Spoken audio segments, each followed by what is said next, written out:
আসসালামু আলাইকুম। আজকে আমরা একটা কোয়েশ্চেন করি।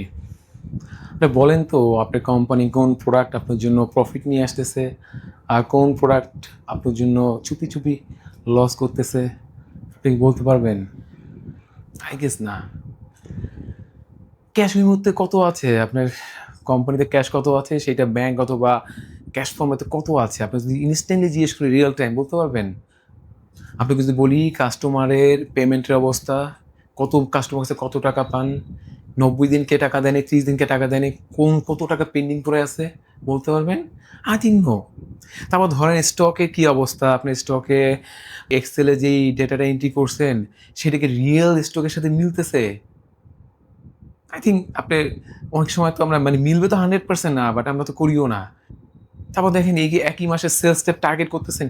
টার্গেট তো করতে পারি, বাট টার্গেট অনুযায়ী অ্যাকচুয়াল বা অথবা আপনার প্ল্যান বা অ্যাকচুয়ালটা কতটুকু হইলো? ফ্র্যাকশনে মিসম্যাচটা কতটুকু হইলো? কেন হইলো? এই জিনিসগুলোকে আমরা ইনস্ট্যান্ট দেখতে পারি? পারি না। ভ্যাট রিটার্নের জন্য দেখেন আমরা সবাই প্রবলেম ফেস করি। এই ভ্যাটের যে মূসক অথবা ভ্যাট রিটার্ন এই জিনিসগুলো কি অটোমেটিক তৈরি করতে পারেন?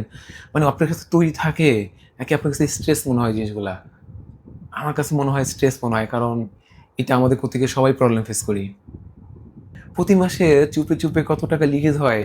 আমি যদি আপনি ইনস্ট্যান্ট বলতে বলতে বলি, আপনি বলতে পারবেন? ধরেন স্টক আউট, ধরেন আপনি একটা কাস্টমার আসলো, আপনি একটা প্রোডাক্ট চাইলো, আপনি তখন খুঁজতে দেখলেন নাই। এই যে প্রোডাক্টটা যদি থাকতো আপনি কাস্টমারকে সেল করতে পারতেন না? আপনি কাস্টমার হারিয়ে ফেললেন না? এটার জন্য কি এটা কি আপনার মানি লিকেজ না? আপনার ডেড স্টক আপনার স্টকে অনেক দিন ধরে একটা মাল পড়ে আছে। এই মালটা হয়তোবা আপনাকে সেলও করতে পারবেন না। হয়তোবা আপনার টেম্পার চলে যাবে, ডেট চলে যাবে। তো এই যে স্টকটা আপনার আসলো না আপনার মাথার মধ্যে টাইমলি, এটা কি আপনার জন্য লিকেজ না? লেট পেমেন্ট, কাস্টমার ৯০ দিন, ৩০ দিন, ৬০ দিন পেমেন্ট করে নাই, কাকে ফলো আপ করা হয়নি। আপনার ভাই ব্যবসার টাকা পড়ে আছে কাস্টমার পকেটে। এটা কি আপনার মানি লিকেজ না? ম্যানুয়াল ওয়ার্ক দেখেন, একটা কাজ এখন আমরা হয়তোবা যদি সিস্টেম দিয়ে করি লাগতেছে 30 মিনিটস বা 1 আওয়ার, সেই কাজটা বসে 8 আওয়ার্স আমরা করতেছি, আমাদের রিসোর্সটা করতেছে।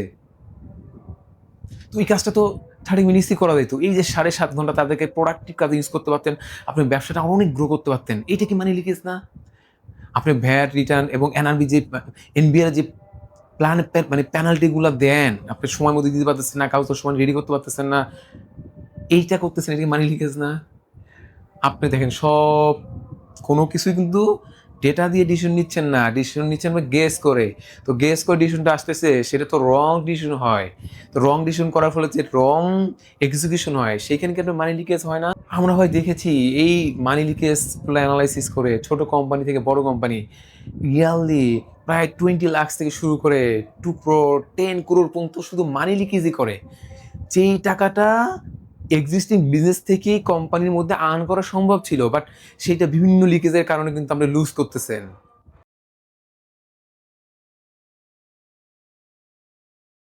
এখন দেখেন, আপনার বিজনেসে যদি এমন একটা সকাল আসে, সকাল ৮টা, আপনি মোবাইলটা হাতে নিলেন, দেখলেন আপনাকে সেলস, ইনভেন্টরি, পারচেজ, আপনার সব কিছু এবং আপনার যে পেন্ডিং ডিউজ সব কিছু চলে আসে।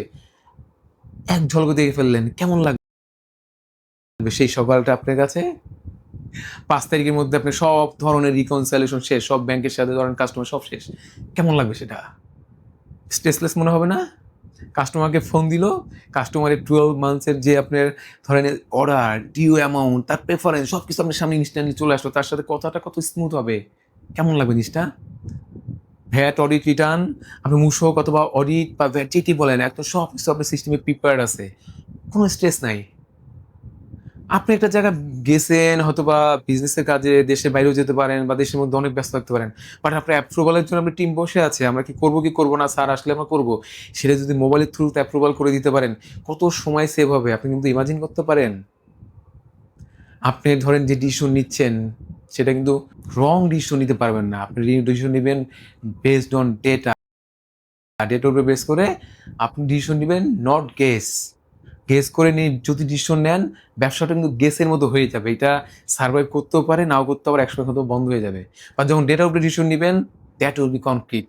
এটার উপর বেস করে যেটা করবেন, সেটা কখনোই কিন্তু রং হবে না। আপনার ব্যবসা আপনার কন্ট্রোলে থাকতে হবে। অন্যর হাতের কন্ট্রোলে ব্যবসা কিন্তু বেশি দিন আপনি সারভাইভ করতে পারবেন না। বিজনেসের কন্ট্রোল থাকতে হবে আপনার হাতের মুঠোয়। তাহলেই আপনি বিজনেসটা প্রপারলি চালাতে পারবেন এবং লং রান এটা বিগ আকারে চলে যাবে। ধন্যবাদ।